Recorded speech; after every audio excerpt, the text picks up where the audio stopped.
எல்லாருக்கும் அவனுக்கு இன்றைக்கான வீடியோவில் என்ன பார்க்க போகிறோம் பார்த்தீங்கன்னா, அவங்க வந்து ஒரு 50 சென்ட் வந்து இந்த பூச்செடி நட்டுருக்கும். பட் எல்லாமே வைரஸ் வந்துட்டு இருக்குது. வைரஸ் பாருங்கள் எப்படி வந்துருக்கு. நெக்ஸ்ட் முன்ன வந்து கொஞ்சமாக தான் நட்டுருந்தோம், அதில் வந்து பூ நல்லா வந்துச்சு. பட்டு பண்ணியிருக்கிற எல்லா வெள்ளம் வந்து எல்லாமே வைரஸ் வந்துருக்கு. தக்காளி செடியை கிட்ட, தண்ணி செடியை கிட்ட, அந்த பூச்செடியை கிட்ட, பூச்செடியெல்லாம் வந்து செவே நைட்டுக்குது.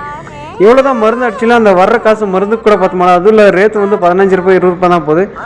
பூ நல்லா வந்தால் கூட ரேட்டு அந்த 10 ரூபாய் 20 ரூபாய் போனால் கூட இதாகும். பட் ரேட்டே போக மாட்டோம். அதுக்கு முன்னாடி நம்ம சேனலில் யாராவது சப்ஸ்கிரைப் பண்ணி லைக் பண்ணி ஷேர் பண்ணி. சின்னதாக இருக்கிற தண்ணி செடிக்கு கூட பாருங்கள் எவ்வளோ வைரஸ் வந்துருக்குது. புழுகெல்லாம் அடித்து சாப்பிட்டு அதுவும் இல்லை, செடியே சரியாக வரமாட்டேன். இந்த கிளைமேட்டுக்கு இது சரியில்லை. அதனால தான் சின்ன தக்காளி செடி எவ்வளோ பெரிய கொல்லி நட்டுருக்கு, தக்காளி செடி தெரியவே மாட்டேங்குது. பாருங்கள், விவசாயம் இருக்கிறது எவ்வளோ கஷ்டம்னு நிறைய பேருக்கு தெரியாது. அவங்க வந்து சாப்பாடு வேஸ்ட் பண்ணுறது அது மாதிரி பண்ணுங்கள். தயவு செஞ்சு விவசாயக்காரங்களை சப்போர்ட் பண்ணுங்கள். இந்த பாருங்கள், தக்காளி செடியே இல்லை, தக்காளி செடிக்காக நட்டுந்து ரொம்ப கஷ்டமாக இருக்குது. இந்த மாதிரி நீங்கள்லாம் உங்கள் வீட்டுக்கு கூட இது பண்ணுறீங்களா?